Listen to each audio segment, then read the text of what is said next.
Hello friends, I Nikat Parvin Khan welcome you all in this Polity FTR series of competition community, and in today's session we will be solving objectives related to these many topics: President, Vice President, Prime Minister, Governor, Chief Minister and State Legislature.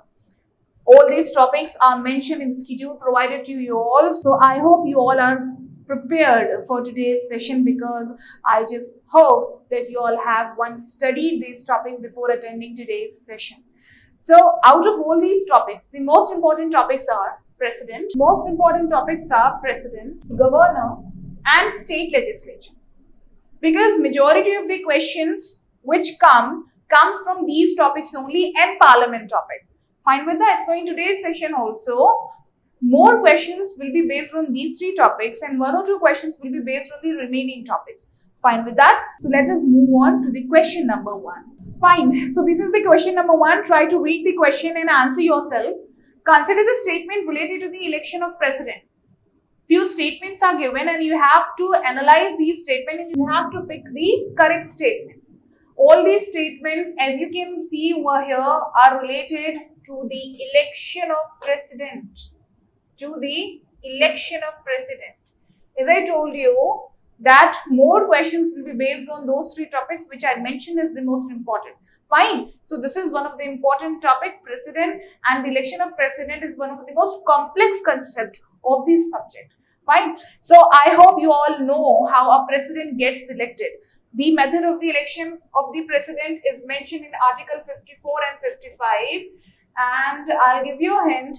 All these statements are related to Article 54, the Electoral College of the President. Electoral College of the President. What does that mean? Electoral College of the President means a group which comprises of all those members who participate in the election of president. Fine. So, can you all recall that who all participate in the president's election? Firstly, I'll be telling you. Firstly, the elected members of Lok Sabha and Rajya Sabha, means both the houses. Secondly, the elected MLAs of state. And thirdly, the elected MLAs of Delhi and Puducherry.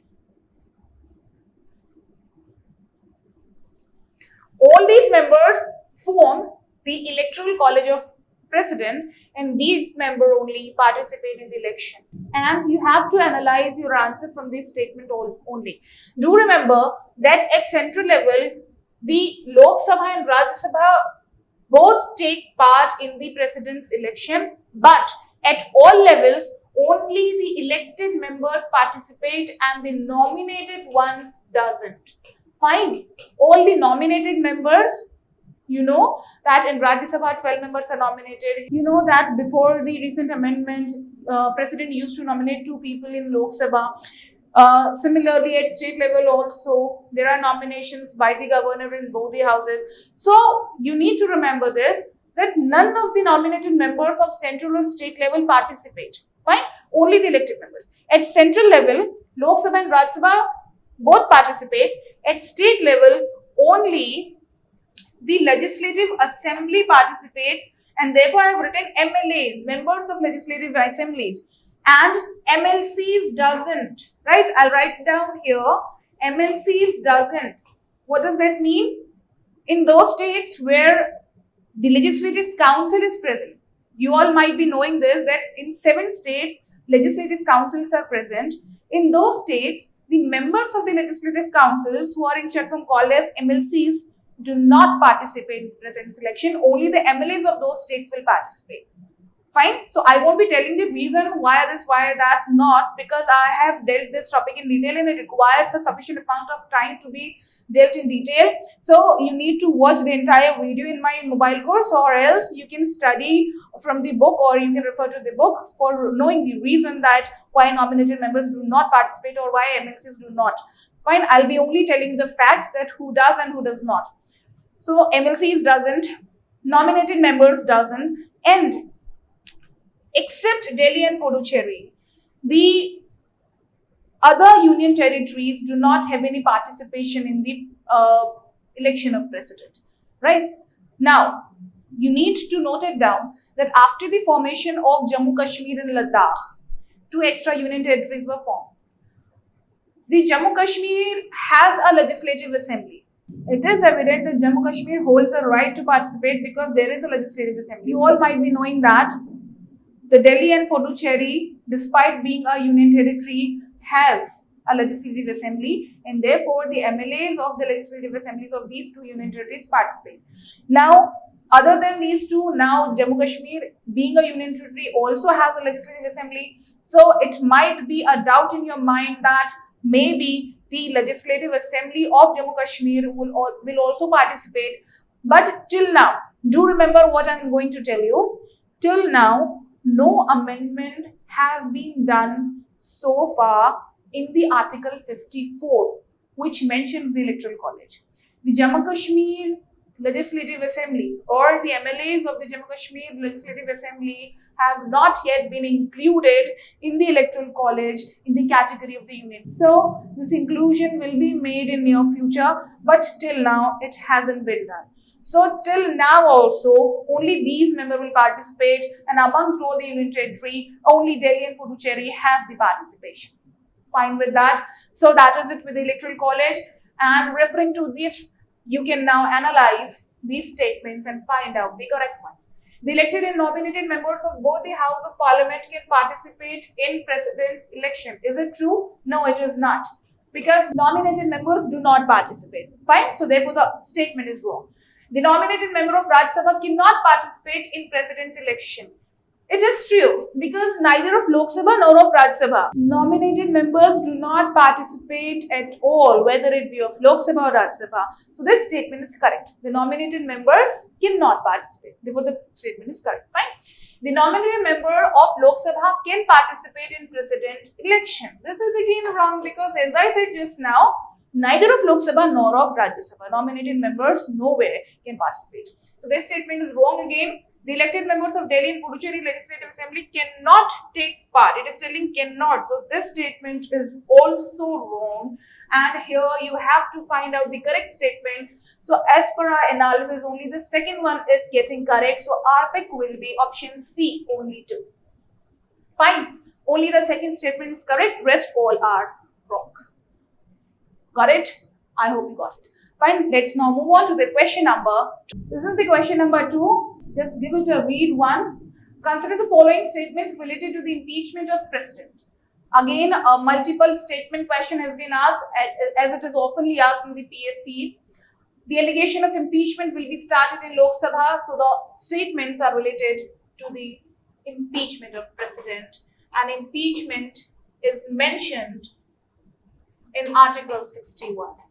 Impeachment is mentioned as in Article 61. I hope you all have studied this process of impeachment because it is again very important along with the election procedure.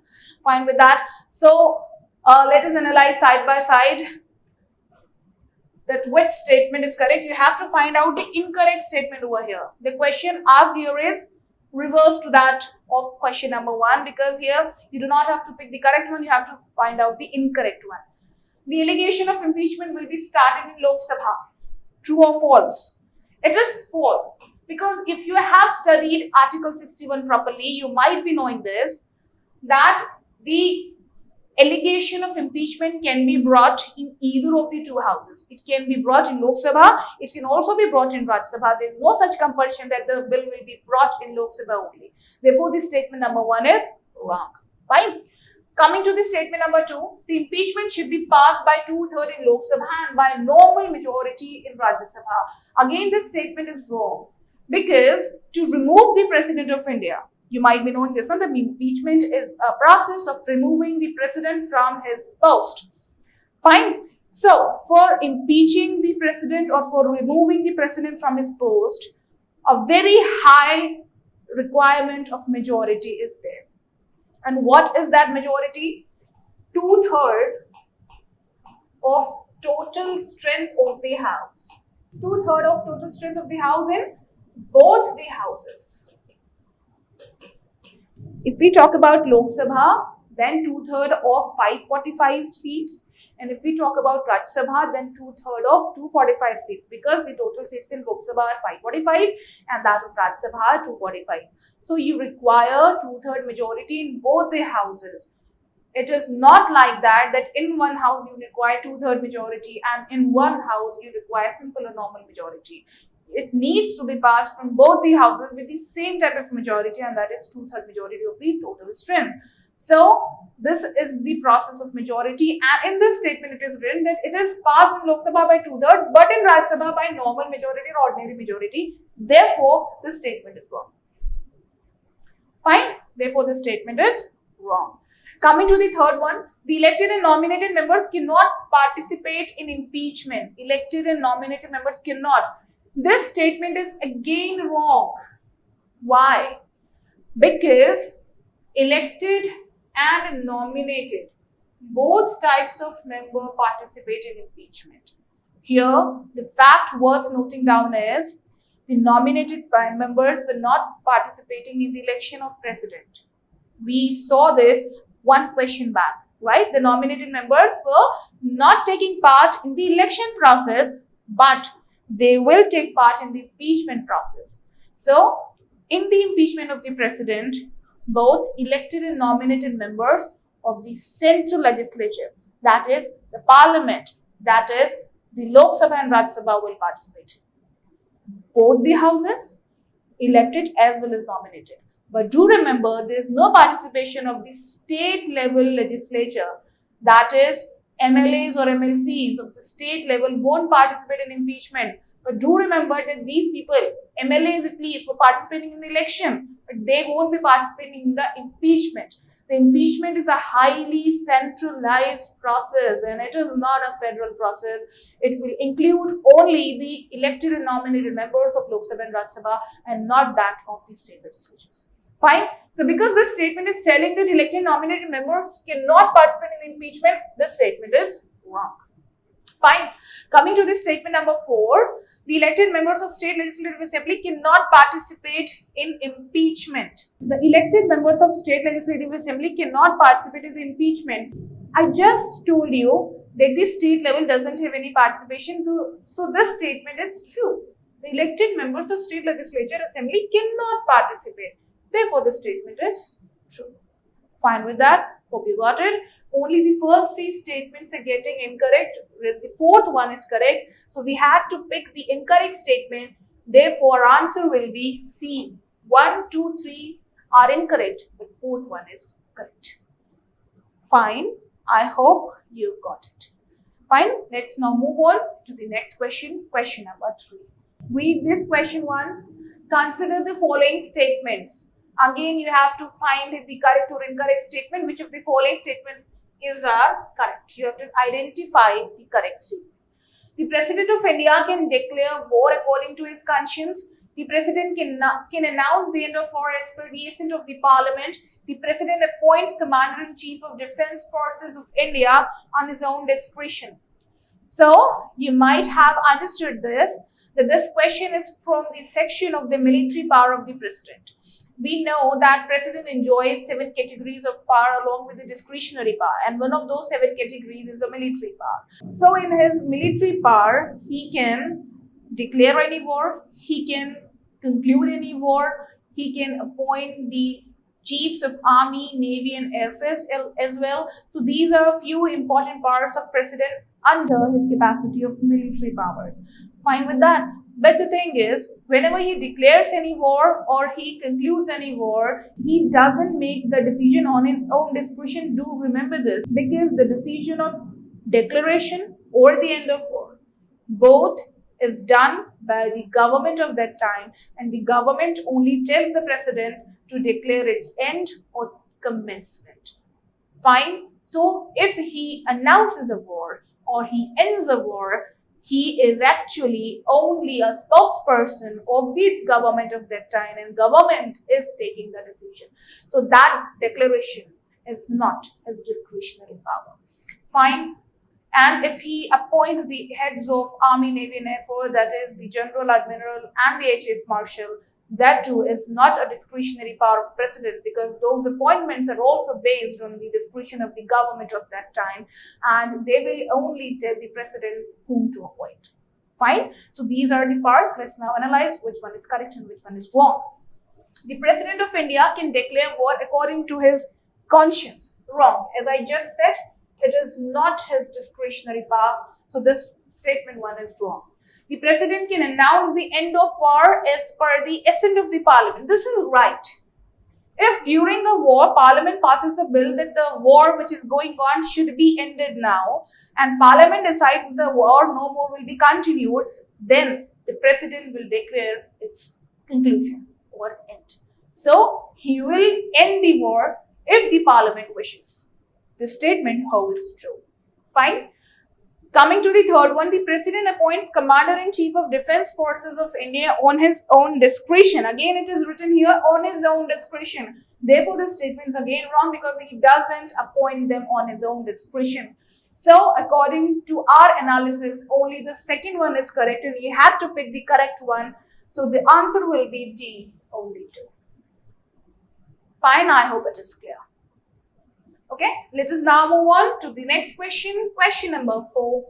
Fine, it is an assertion reason question. This type of a question needs a clear understanding of the technique of solving the question.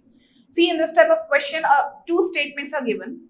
Firstly, you need to analyze these 2 statements one by one, that both statements are true or false. Individually, you have to analyze whether the statement written is in itself true or false. Do not connect it. Do not interconnect those 2 statements. Firstly, individually analyze that statements are true or false. Fine.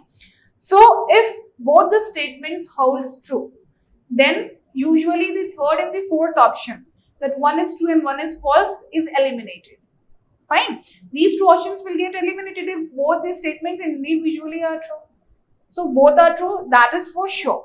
If you get it. Now you have to correctly analyze it whether the second statement is correctly explaining the first one or not. Because it is an assertion reason question, it means that it is asking that does the second statement is the correct reason given for the assertion statement. So this is the motive of the question. That is the second one defining the first one? Is the second one the reason behind the first statement? You have to analyze that. So, if it defines the first statement, if the second statement is a reason for the first statement, then option A will be correct. Or if not, then option B will be correct, that both are individually true, but R is not the reason for the statement number 1.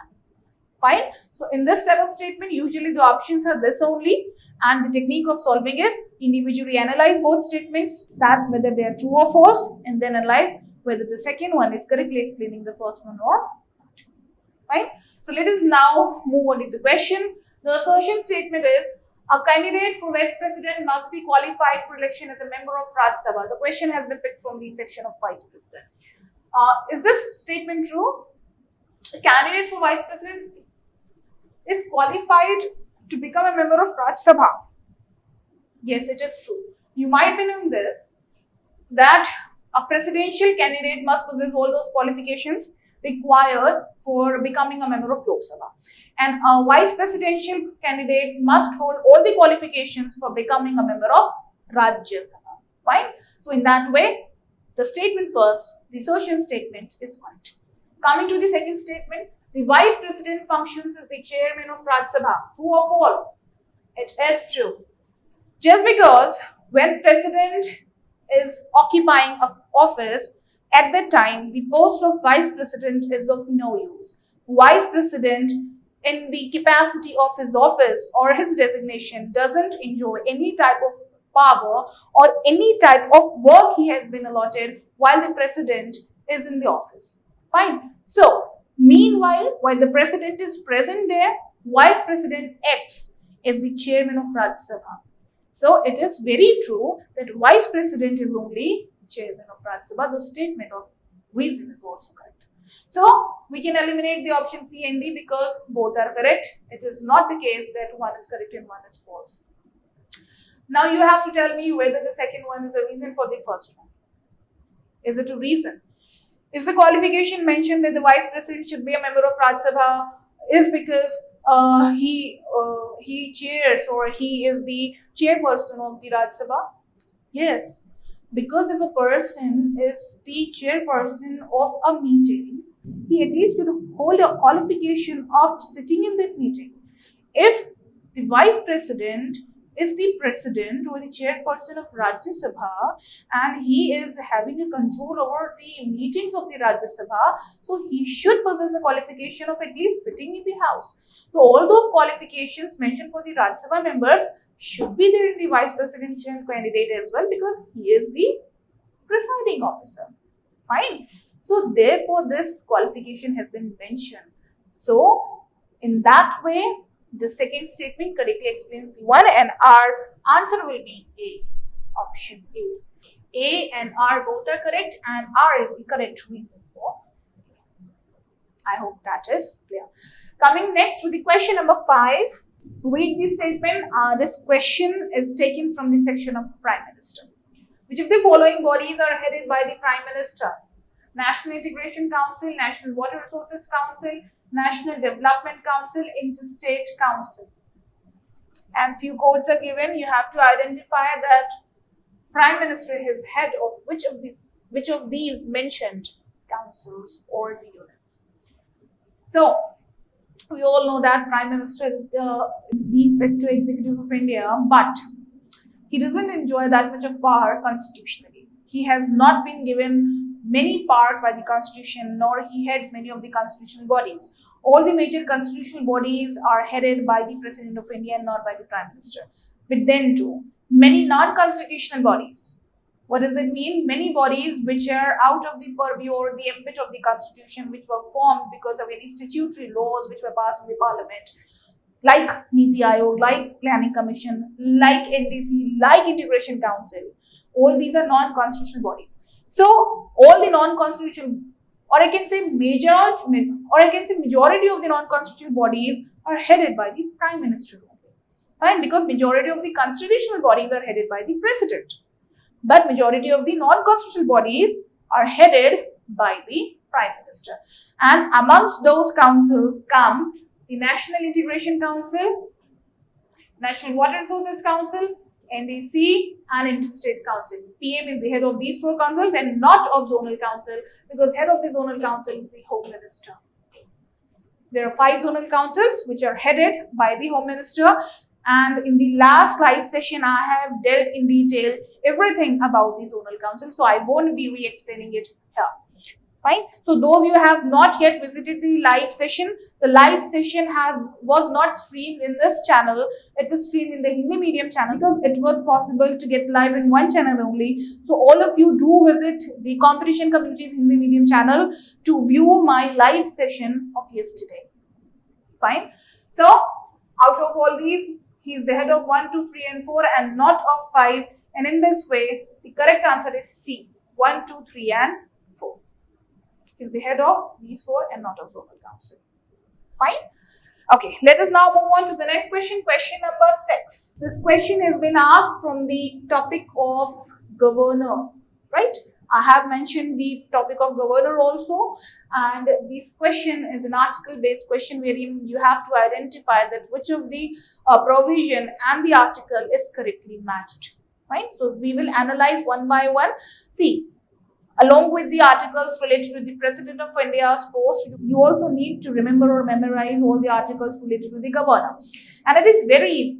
If you have a knowledge of the articles related to the post of President, which is from 52 to 61, then just by adding 100, 99 or 101, you can get the articles of governor.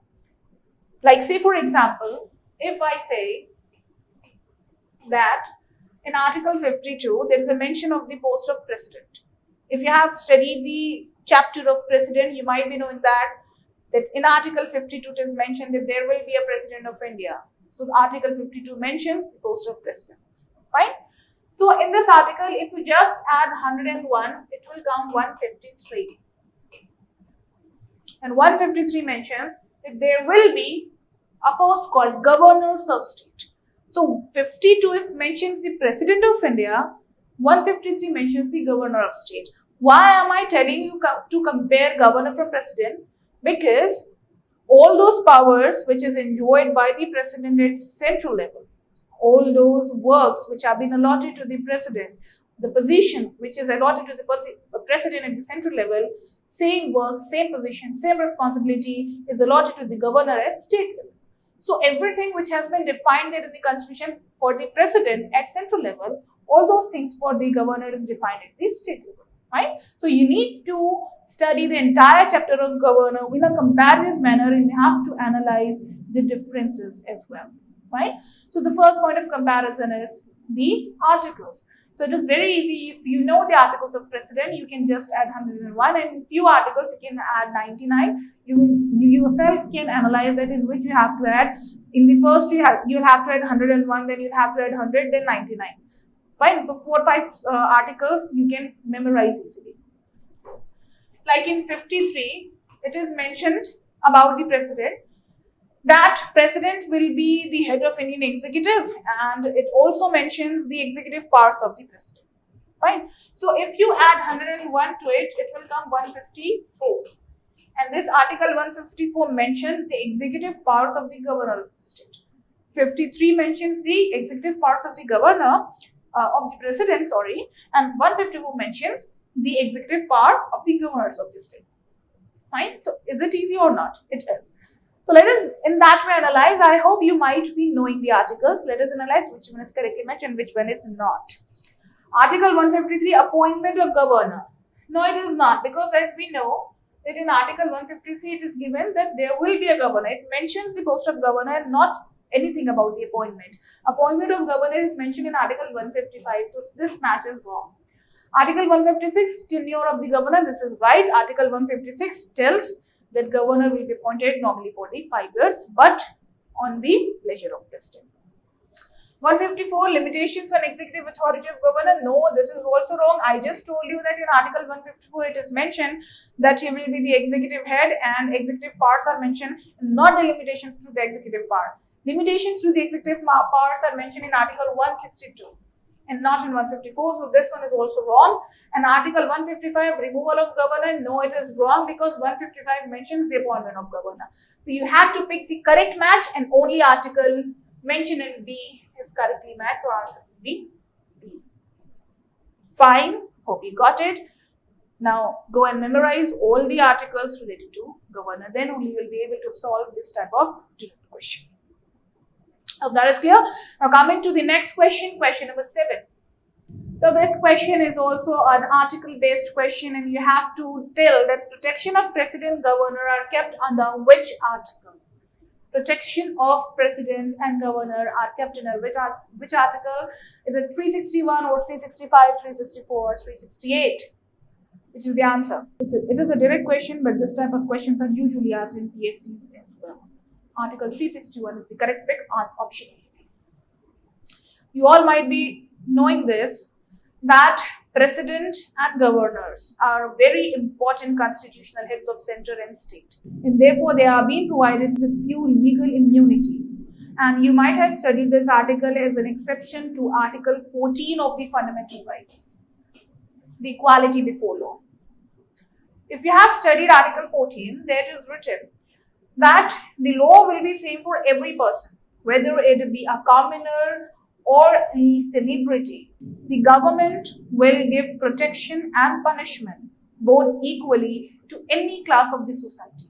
So it won't discriminate amongst people, amongst groups while doing justice. Fine. So Article 14 deals with the equality of justice, but in the exception or the limitation given in the Article 14, it is mentioned that the few constitutional posts are exempted from this equality just because if the law will punish them ordinarily, then the work done by that post will be affected.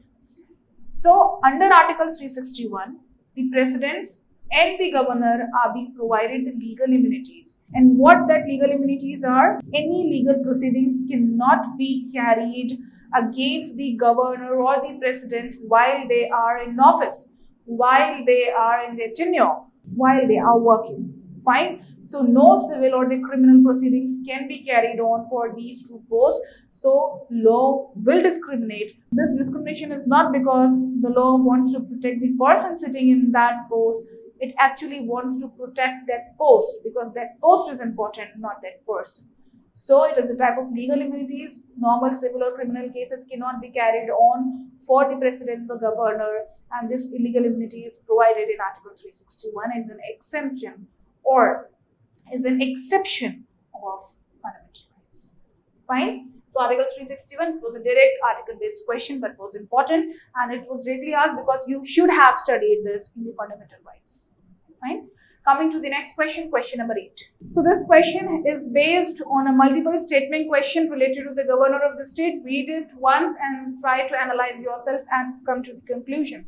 Which of the following statements is incorrect regarding the governor of the state?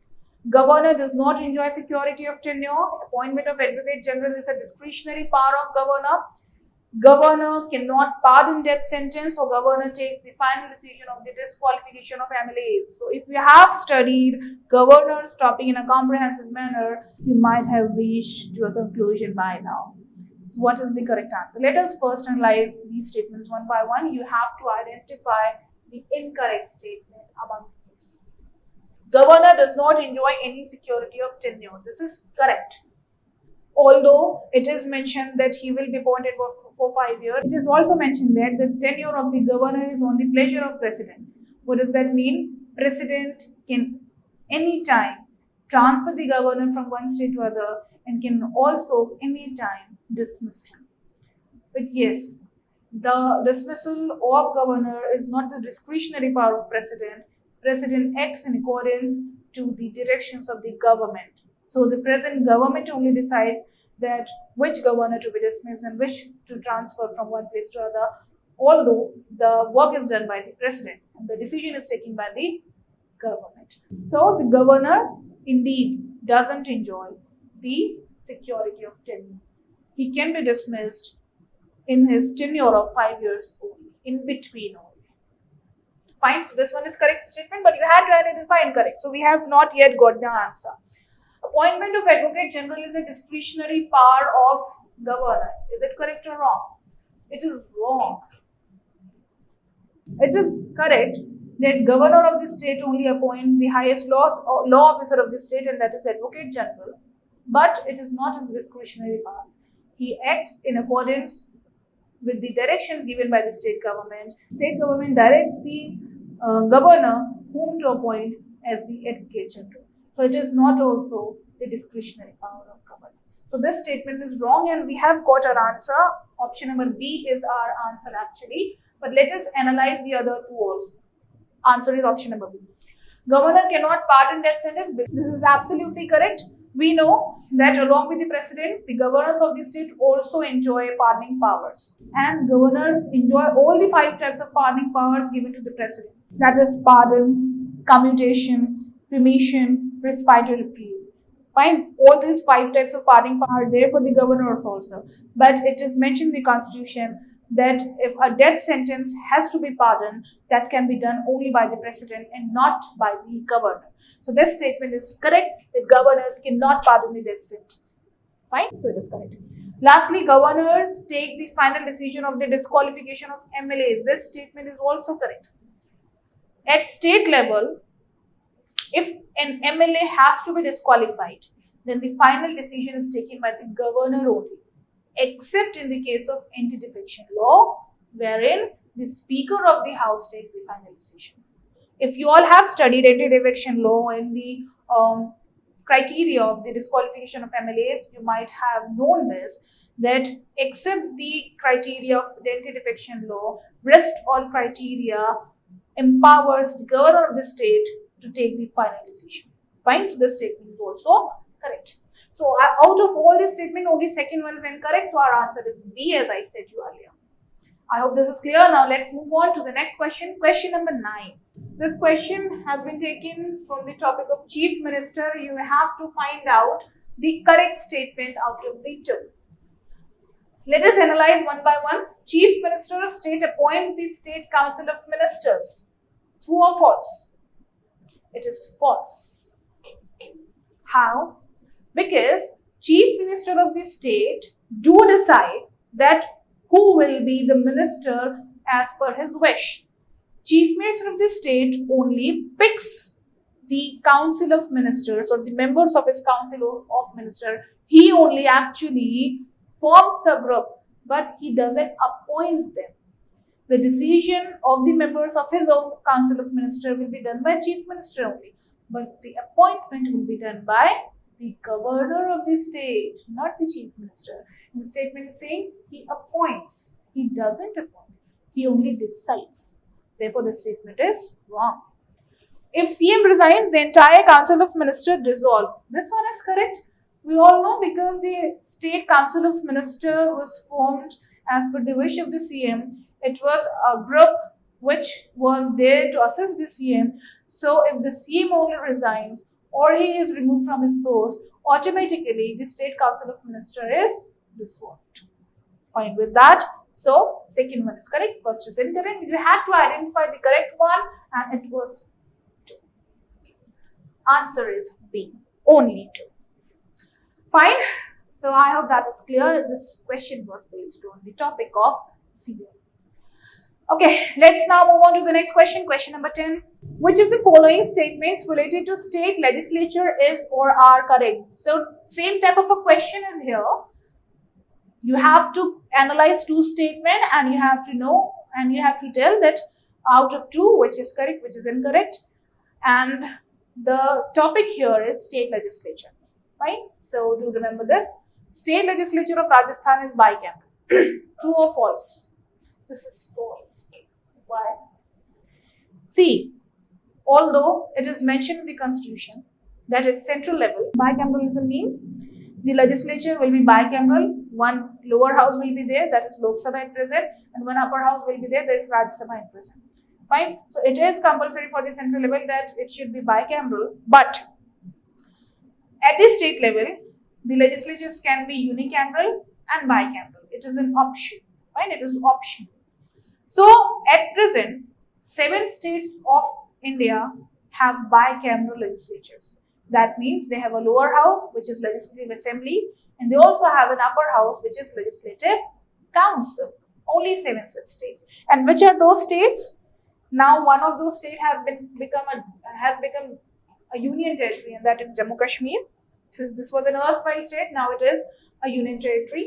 Then UP, Bihar, Maharashtra, Karnataka, Telangana, and Andhra Pradesh. These are the 7 states which have a legislative council along with legislative assembly. So, in this list, there is no mention of Rajasthan. So, Rajasthan doesn't have a legislative council. It is not bicameral. It is unicameral still. So, this statement is incorrect. Fine. Okay, coming to the second one, there is no provision of joint session in state legislative process. True or false? This is true. Joint session, what does it mean?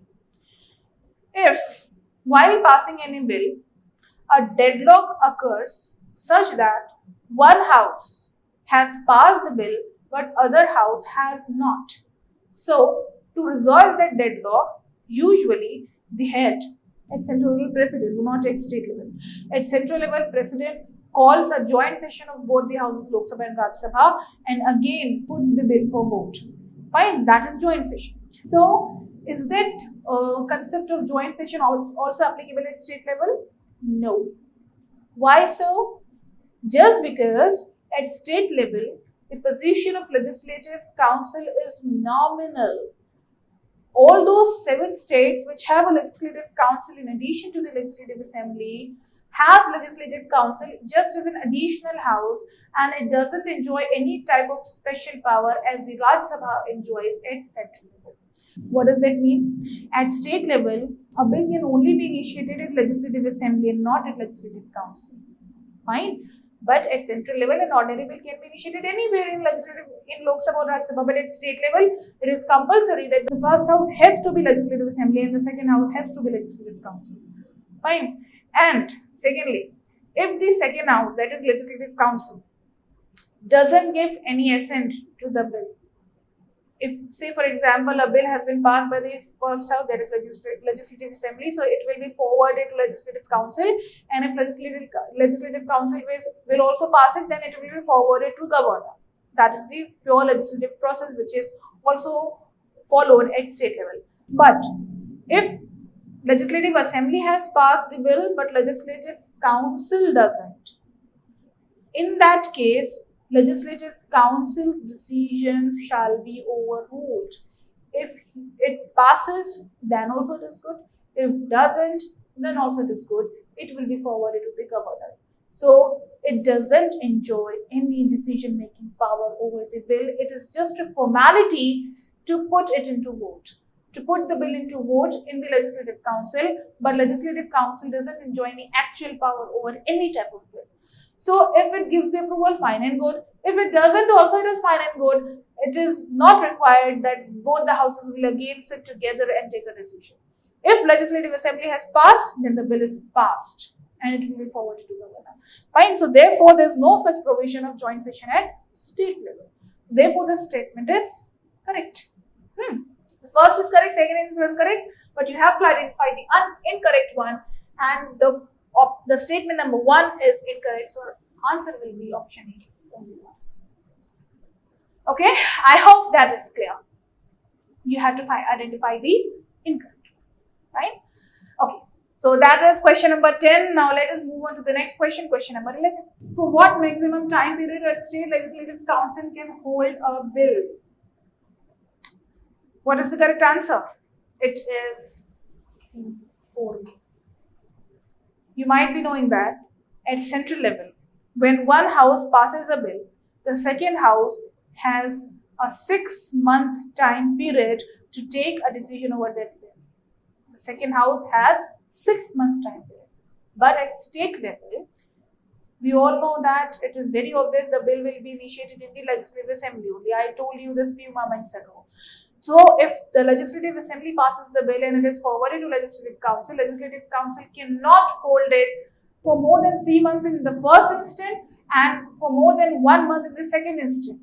Now, what does this 3 month and 1 month actually means? You need to refer my original mobile course for getting into detail, because I can't tell you here because of the time constraints.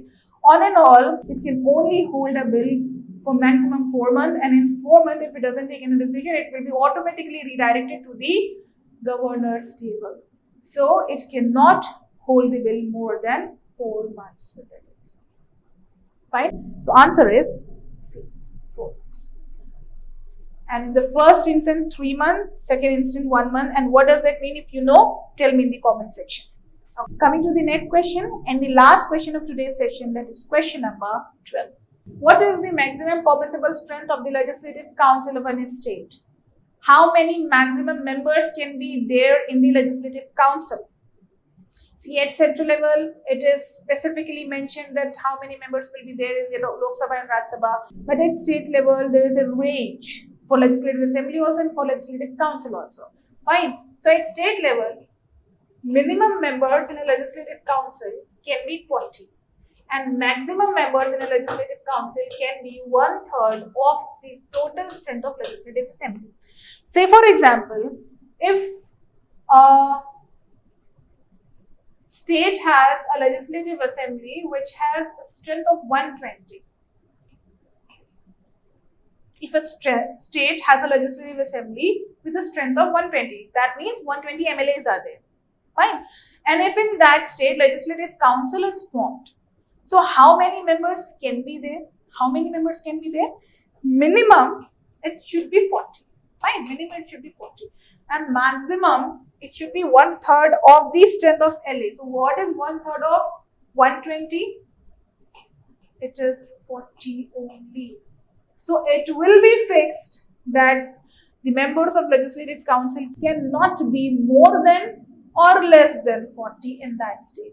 So if the strength is 150, then minimum can be 40, but maximum can be 50.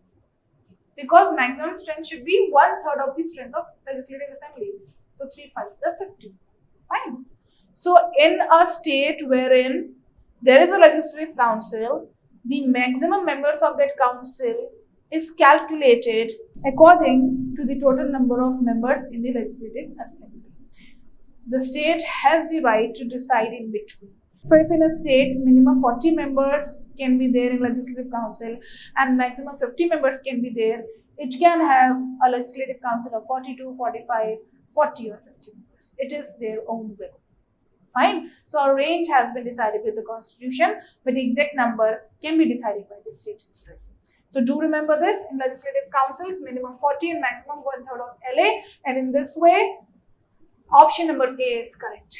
1/3 of Legislative Council, because maximum permissible number is being asked. Fine. So that is it with today's session of FTR. Hope you understood each and every question. If at all there is a doubt related to any topic or any question of today's session, you can ask me in the comment section. I'll try to clarify this. And get prepared for tomorrow's session at 6 p.m. sharp. Thank you so much. CGPSC की संपूर्ण तैयारी के लिए competition community के YouTube channel को subscribe कीजिए और daily updates के लिए बेल आइकन को प्रेस करना ना भूलें।